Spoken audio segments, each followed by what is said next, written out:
A mí me encanta el libro de Nehemías. La Biblia relata que Nehemías se encontraba cautivo a causa de el imperio de Babilonia que se había llevado al pueblo de Israel.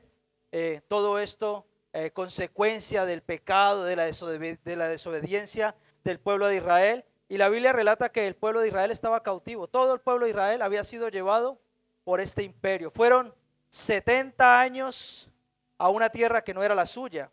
Ellos aprendieron a convivir en medio de los pueblos paganos que adoraban a otros dioses, y también había un buen grupo dentro de aquel pueblo cautivo que no estaba conforme, un grupo que no estaba satisfecho con lo que estaba ocurriendo. Así que aquí encontramos a Nehemías. Nehemías hace parte del pueblo que fue cautivo, que fue llevado al cautiverio. Nehemías significa Yahvé conforta, es decir, Dios conforta. Y hubo hasta 3 grupos durante el, el regreso a Israel, que regresaron en diferentes fechas. El último fue comandado por Nehemías mismo.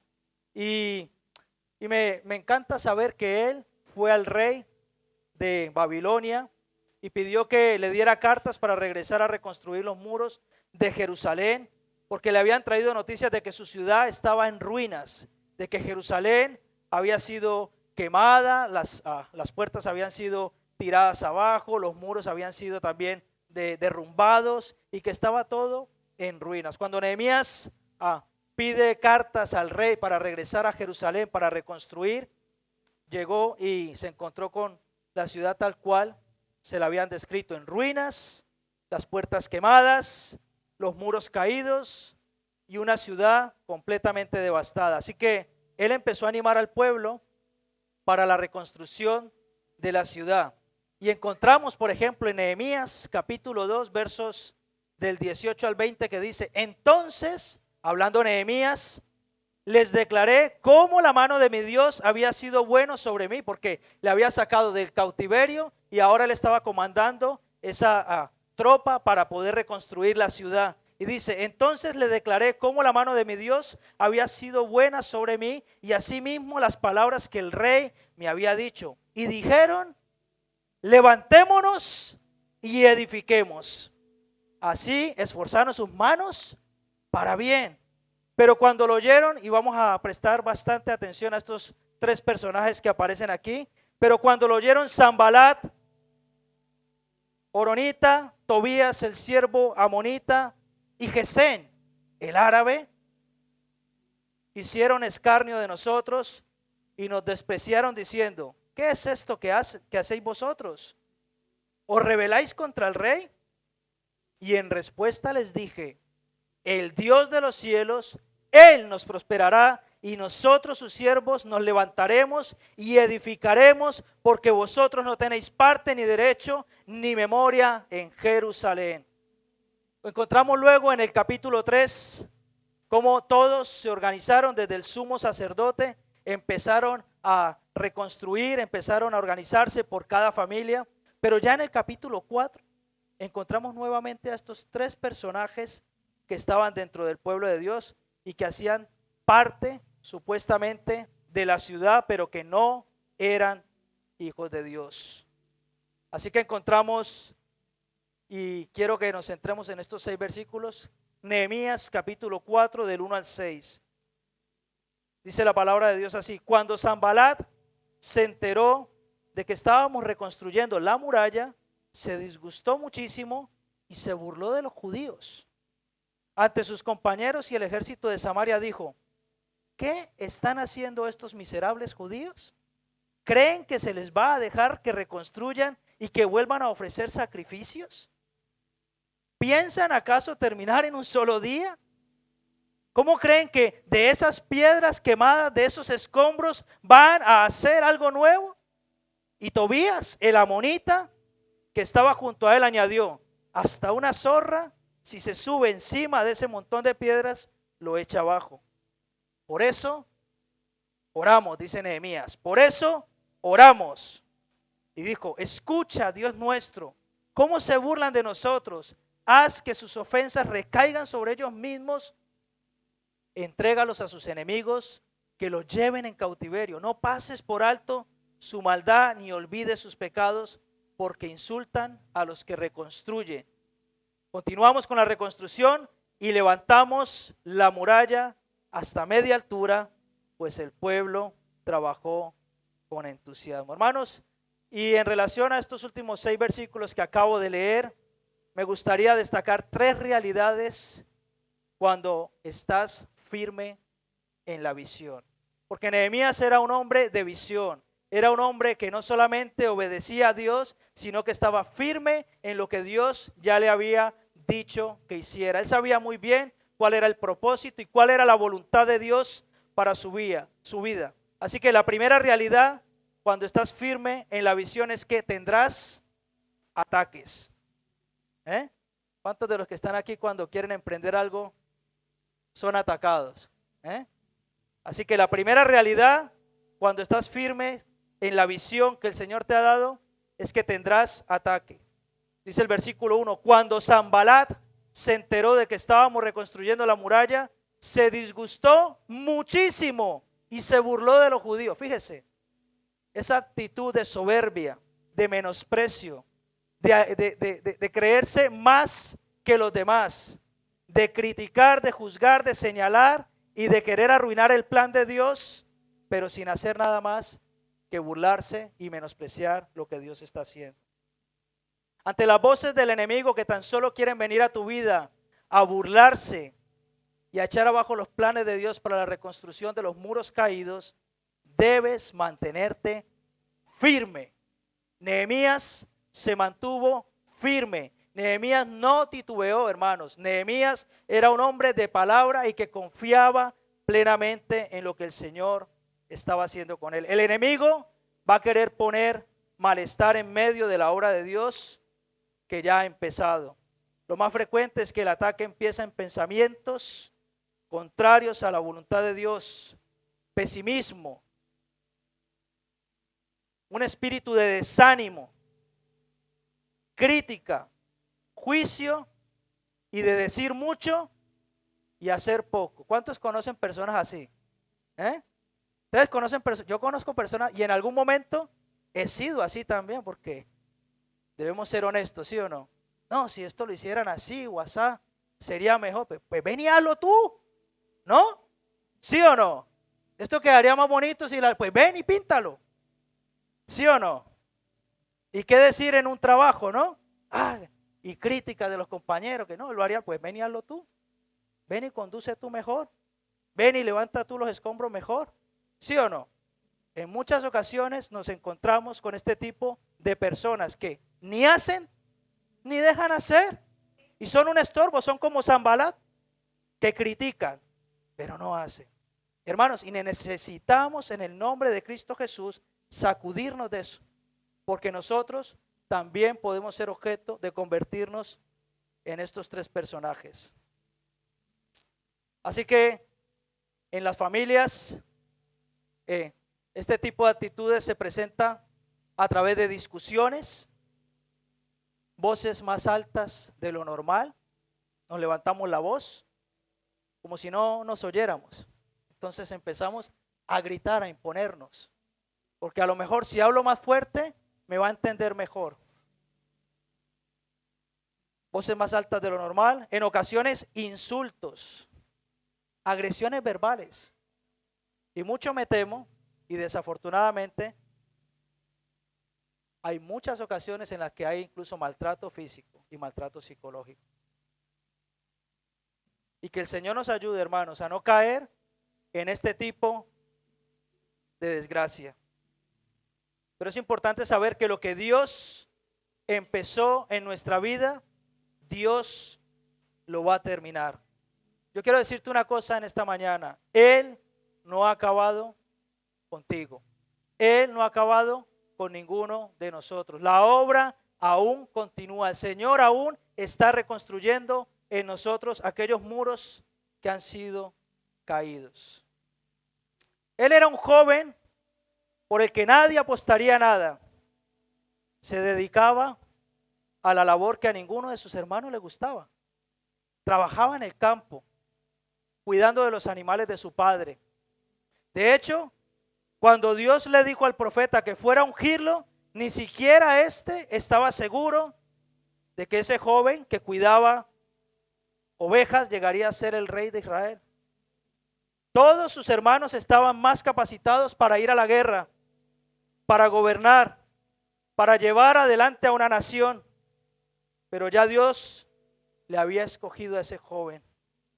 Cada uno de los 7 hijos pasaron delante del profeta Samuel y todos fueron rechazados. Luego David, el más joven, fue llamado a presentarse y fue aprobado por el Señor.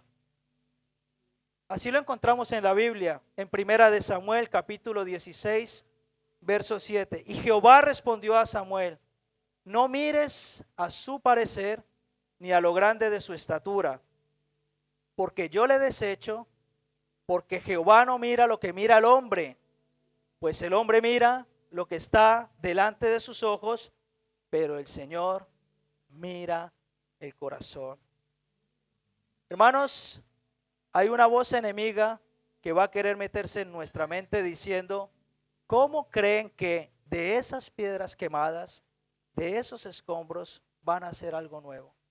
Hay una voz enemiga que siempre va a querer menospreciar lo que nosotros estamos emprendiendo en cualquier esfera y ámbito de nuestra vida, ya sea laboral, ya sea familiar, ya sea ministerial. Hay una voz enemiga que siempre va a venir y va a querer plantarse en nuestra mente y decirnos: tú no vales, tú no vas a ser capaz, este proyecto no va a salir adelante. ¿Cómo crees que de esas piedras quemadas, de esos escombros, van a hacer algo nuevo?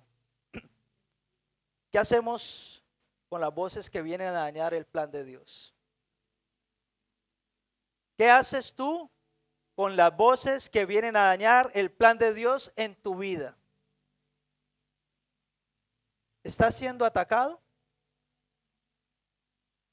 Mantente firme en la visión, en el nombre de Jesús. Aprende de Nehemías. El Señor nos dejó la Biblia para que aprendamos de ella, hermano. Y mucho me temo, y voy a decirlo, el dato que hay es que el 90% de las personas que asisten a la iglesia no leen la Biblia. Y por eso se convierten en Sanbalat. Y por eso se convierten en aquellos que hablan mucho, pero no hacen nada, porque no conocen al Señor. Porque no lo conocen, porque si quisiéramos conocer al Señor, leeríamos más la Biblia. Hermano, necesitamos en el nombre de Cristo Jesús leer la palabra de Dios y coger aquellas palabras y atesorarlas en nuestro corazón. Yo te animo a que cojas la Biblia cada día y leas, aunque sea un capítulo. Leas un libro, leas un versículo, leas una porción de la palabra. Coge algún plan de la Biblia virtual y hazte un devocional. Ten una comunión con el Señor. La necesitas y yo también la necesito. Así que la segunda realidad, cuando estamos firmes en la visión, es que tendremos más ataques. La primera realidad es que tendremos ataques. La segunda realidad es que tendremos más ataques porque el enemigo no se va a quedar con las manos cruzadas. Cuando él ve que nosotros nos levantamos así como Nehemías y decimos: vamos adelante con lo que el Señor nos ha dicho, él dice: pues viene la contraofensiva.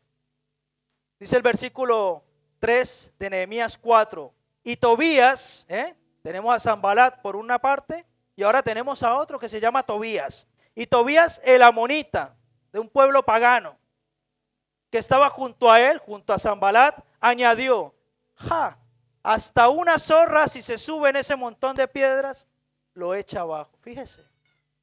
Fíjese cómo quería menospreciar la obra que el Señor quería hacer con Nehemías y el pueblo de Israel, con los judíos. Hermano, las zorras tienen la característica de criar sus nidos en las ruinas, o la tenían en aquel entonces. Las zorras se crían en lo oculto y se reproducen rápidamente. Destacan porque en la Biblia toman figura de animales que destruyen las viñas. O sea, ninguna palabra de lo que está aquí escrito es al azar, todo tiene significado y un significado muy profundo. Dios es el dueño de la viña y la viña está para que dé fruto y fruto en abundancia. Es por eso que las zorras se van enraizando en nuestros corazones y al final terminan por destruir. Mire, hermanos, algunas zorras son las siguientes: el desánimo, y el desánimo es una zorra que se reproduce rápidamente. Es como un virus contagioso. ¿Eh? ¿Cuántos han estado al lado de alguien que es negativo? ¿Eh? O a lo mejor usted es negativo. Yo suelo caracterizarme o creo que soy una persona positiva, como de empuje, ¿no? Pero luego a veces hay personas que están a nuestro alrededor que todo lo ven gris, todo lo ven nublado, no ven nada bueno, todo es malo y esto aquí cómo va a ser posible y cómo vamos a abrir un negocio aquí si aquí no pasa nadie y cómo voy a hacer esto y lo otro. ¿Le ha pasado? Pues esas personas negativas tenemos que aprender, mira, a cerrar los oídos, porque son personas que van a frenar el plan de Dios y que van a hacer que el desánimo se contagie en nosotros, y el desánimo, hermanos, no es de Dios. El desánimo no es de Dios. Otra zorra es el pesimismo, la crítica, el juicio, la pereza, la falta de diligencia. Todo esto van de la mano con esas pequeñas zorras. Zorras que se reproducen rápidamente, que se reproducen en lo oculto y que son capaces de minar y de destruir aquellas viñas que está dando fruto y fruto en abundancia. Aquellas zorras tampoco suelen dar la cara, y esto es tremendo, ¿eh? Esto es tremendo, porque esto es obra del maligno. ¿A cuántos de los que estamos aquí en alguna ocasión nos han criticado, nos han señalado, nos han juzgado? Ah, solamente a mí, ¿sí? Pero luego de frente no, ¿verdad que no? Pero por detrás, como zorra. ¿Les ha pasado o no? Zambalá y Tobías. Vamos a bautizarlos así. Cuando empiecen, calla Zambalá. Cállate Tobías, no molestes. Esas zorras son especialistas en atacar a aquellos que están dando frutos. Hermano, y hay un dicho que dice que no se tira piedras a un árbol que no tiene frutos, ¿verdad, Josué? No se tira piedras a un árbol que no tiene frutos. No, no se tira piedras a un árbol que no tiene. Tiramos piedras a los árboles que tienen fruto. Pues así son los ataques de aquellas zorras. Tiran piedras a aquellos árboles que están dando frutos. Si tú no estás dando frutos, no te preocupes, no vas a ser atacado. Más bien, por el contrario, si no estás dando fruto, mucho me temo que puede y acontece. Cabe la posibilidad de que estés en el grupo de Zambalá y Tobías. Y esto es algo de lo que nosotros tenemos que analizarnos y reflexionar y pensar y decir, Señor, ayúdame a llevar fruto. La palabra lo dice claramente, por sus frutos los conoceréis. Usted no va a conocer a un buen creyente porque hable mucho. No va a conocer a un buen creyente porque sea elocuente a la hora de hablar, porque predique. No va a conocer a un buen creyente porque haga buenas obras o porque pinte. No va a conocer a un buen creyente porque sirva mucho en la iglesia. Un buen creyente se conoce porque da buenos frutos.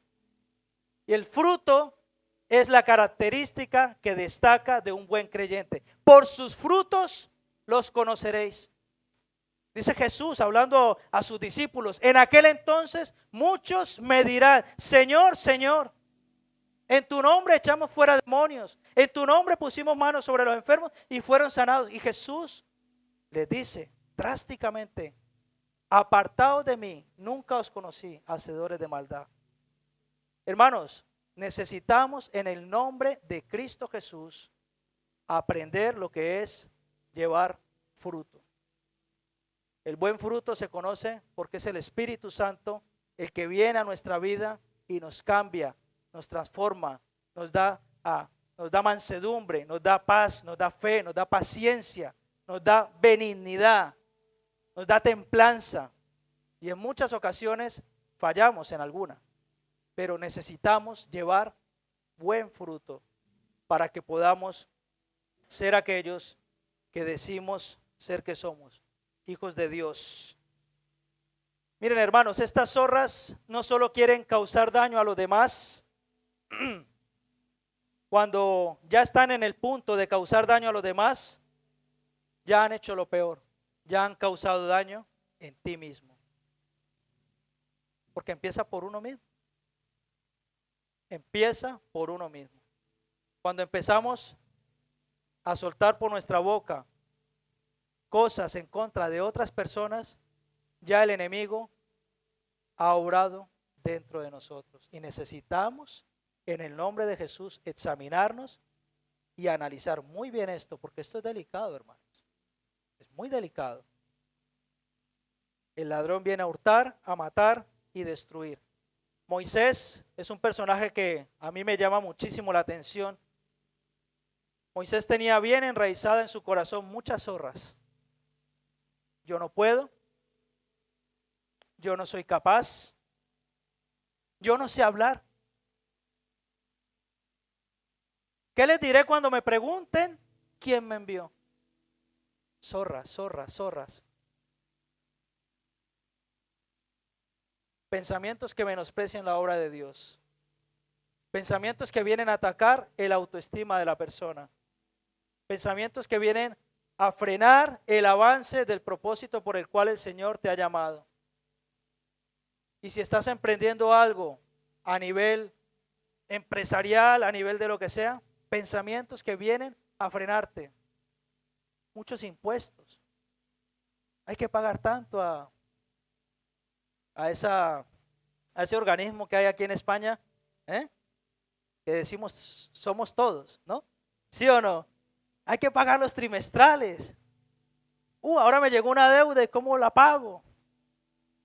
¿Será que me equivoqué? ¿Será que sigo adelante? ¿Sí o no? Algunos que tienen negocio aquí saben de lo que hablo.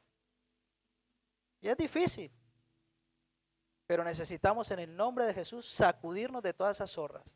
Y decir, yo sigo adelante en el plan y el propósito que el Señor me ha llamado. Dios estuvo con Moisés, le ayudó y le dio todo lo que necesitó para que anduviera confiado y saliera victorioso de tierra de esclavitud.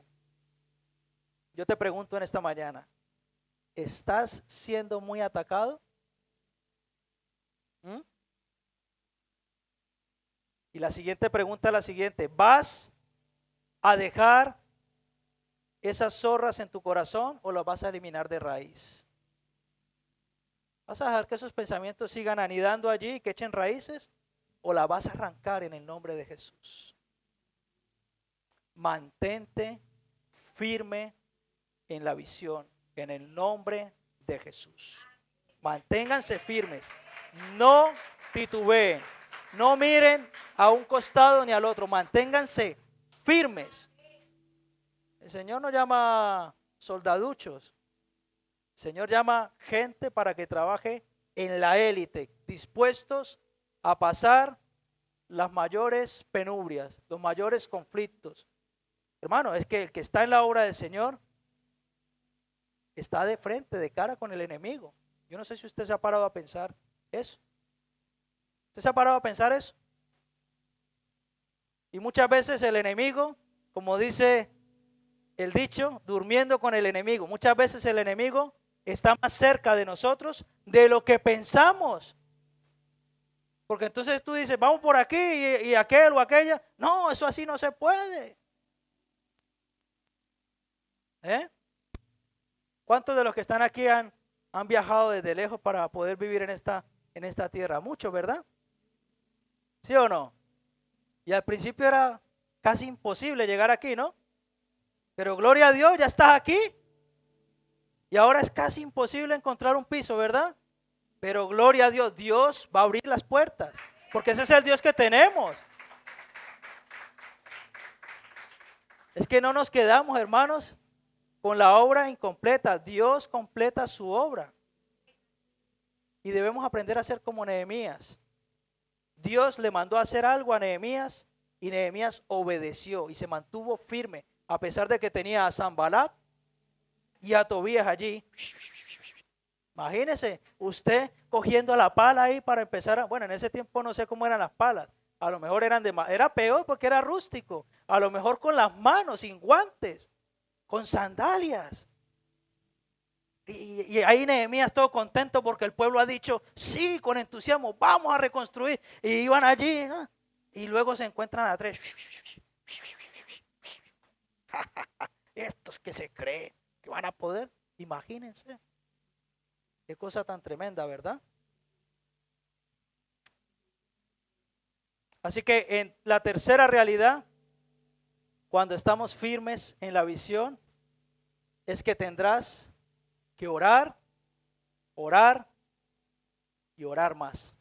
Y ese es el ejemplo que encontramos en el libro de Nehemías. Un hombre que le creyó a Dios, pero un hombre también firme en la oración, un hombre de ayuno, un hombre de entusiasmo, pero un hombre también que permanecía bien recto en lo que Dios le había dicho. Dice el versículo 4 y 5, Nehemías hablando acerca de Tobías y sus compañeros, dice, por eso oramos.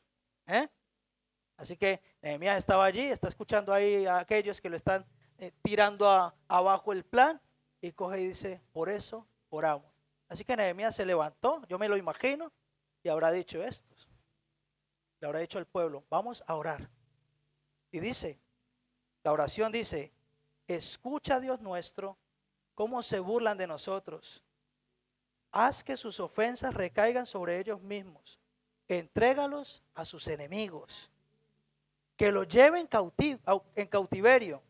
No pases por alto su maldad, ni olvides sus pecados, porque insultan a los que reconstruyen. Fíjese qué tremendo, hermano. Dura cosa nos es ir en contra de la voluntad de Dios. Y dura cosa nos es ir en contra de la obra del Señor. Y dura cosa nos es ir en contra de la iglesia del Señor. Hermanos, yo ya lo he dicho en alguna ocasión y lo repito, nosotros somos el pueblo de Dios. Nosotros somos el cuerpo de Cristo. Nosotros somos la iglesia del Señor. Y si nosotros, cada uno de nosotros que está aquí, se atreve a levantar falso juicio, a criticar, a señalar a un hermano, sepa, hermano, que vamos en contra del Señor. Y esto es muy delicado porque la iglesia es el cuerpo de Cristo. A Pablo se lo dijo el Señor mismo, dura cosa te es dar coces contra el aguijón. Y él pensaba que estaba haciendo algo plenamente legítimo. Él perseguía a los cristianos porque supuestamente estaba cumpliendo la ley, pero no se daba cuenta que iba en contra de Jesús mismo. Y por eso Pablo, cuando tiene el encuentro con el Señor, le dice, Señor, ¿qué quieres que haga? Se dio cuenta del grave error en el que se había metido, del problemón tan grande en el que estaba. Hermanos, que el Señor nos ayude a no criticar a nuestros hermanos, a no juzgarlos, a no señalarlos, a no levantar falso testimonio, a que no seamos una iglesia chismosa ni nada por el estilo. Gracias a Dios. ¿Aquí hay algún chismoso? Ah, bueno. Gracias a Dios no somos chismosos, ¿sí o no que no? Bueno, eso es bueno. No debemos ser ni chismosos ni rajar del otro, ¿no? ¿Sí o no? Debemos ser, gloria al Señor, debemos ser un pueblo firme como Nehemías. Por eso oramos, dice Nehemías, todas sus preocupaciones, todas sus penas, todos sus temores, los puso delante de Dios. Yo creo que Nehemías era un hombre como tú y como yo, con sentimientos y también con temores. Pero Nehemías enseguida se fue a orar. Dice, por eso oramos. Antes de usar cualquier medio para resolver sus problemas, Nehemías lo presentaba en oración a Dios. Él era un hombre de oración. Hermano, ¿cuánto necesitamos la oración? Si oráramos, si oraras más y si yo orara más, lo más seguro es que muchos de nuestros problemas no los tendríamos. Fíjese. ¿Sabe por qué? Porque cuando viene el problema, empezamos a hacer una cosa y entonces yo hago esto y entonces yo hago lo otro y espera que yo llamo a fulano que conozco que él me puede ayudar o a sultano o espérate, el más avispado, el más listo dice no, yo conozco un chanchullo que se puede hacer, lo hacemos así y no se dan cuenta y empezamos a hacer las cosas malamente y no presentamos delante del Señor nuestras preocupaciones y aquello que nos roba la paz. Oh hermanos, si oráramos, ¿cuántos problemas nos evitaríamos? Encárgate de la obediencia, que de la justicia se encarga Dios. Encárgate de la obediencia, que de la justicia se encarga Dios. Jesús, nuestro Señor Jesús, por el cual todos y cada uno de los que estamos aquí nos hemos presentado en este lugar. Jesús, Él es el mejor ejemplo de firmeza en la visión. Él se mantuvo en oración en medio de cualquier circunstancia. Jesús no solamente oraba al Padre en momentos difíciles, Él era fiel a la cita con el Padre en los triunfos, cuando el día terminaba con muchas sanidades, con muchas liberaciones, con muchos milagros. La Biblia lo registra en varios evangelios que Él se apartaba a hablar con el Señor. Jesús es nuestro modelo, es nuestro ejemplo y nosotros debemos seguirlo. Yo en esta mañana quiero decirte que confíes en Dios. Hoy es día de salvación. Hoy es día de poner tu mirada en Jesús, de creerle. Hoy es el día de dejar que Él se ocupe de tus enemigos. Ponlos delante del Señor. No te ganas nada con ponerte a discutir con alguien. Vas a caer en el mismo juego, te vas a rebajar. Nosotros somos la élite de los cuerpos especiales del ejército del cielo. Gloria a Dios. Nosotros somos la élite, hermanos.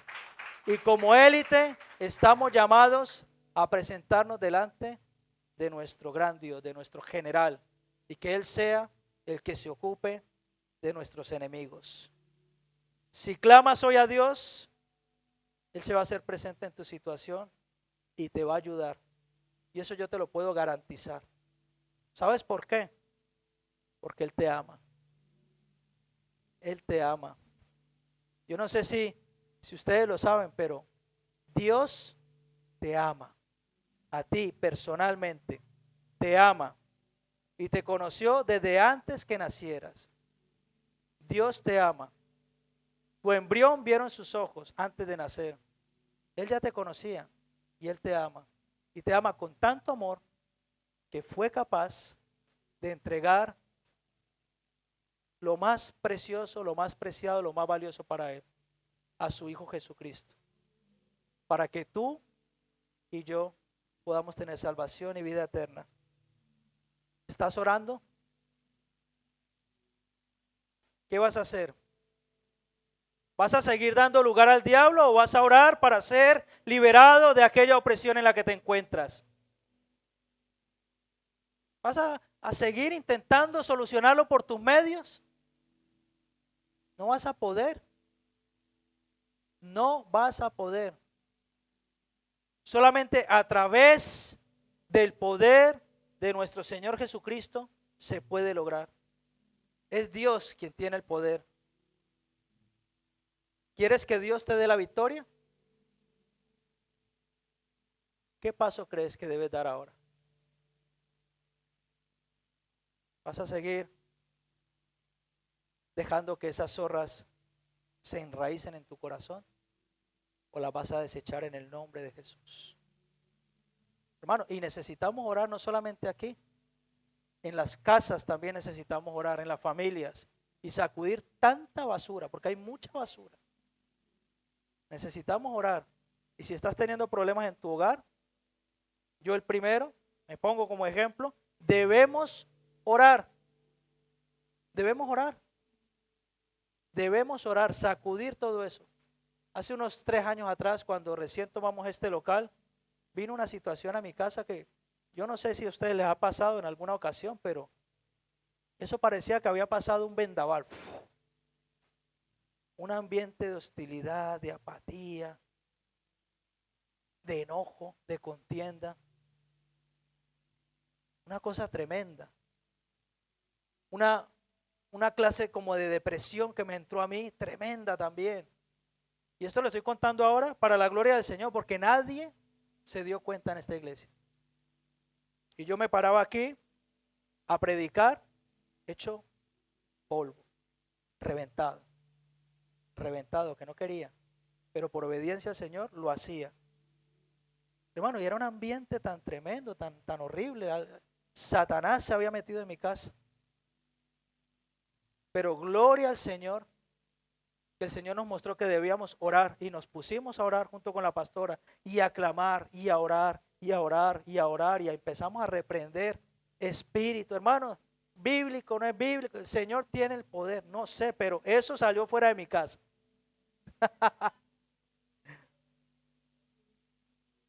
Amén, así es. Y oramos y oramos y oramos y empezamos a reprender todo eso. Hermano, y el ambiente espiritual cambió, la atmósfera cambió. Yo no sé los que están casados aquí, los que tienen familia o cuando hay un ambiente así pesado, se nota, ¿verdad? Como que hay cierta incomodidad, como que te sientes, no sé, como que la casa está sucia, como que hay que limpiar algo. Pues eso sale con oración, pero a veces somos tan perezosos que ni eso hacemos. Y entonces nos ponemos ahí. A ver quién tiene la razón. ¿Y sabe qué? Zambalá, Tobías y el árabe están así. Están riéndose, frotándose las manos, diciendo, cayeron, mira, dejaron de reconstruir, ¿No le ha pasado? Pues a mí sí me ha pasado. ¿Qué paso crees que debes dar ahora? Vamos a ponernos de pie, hermano.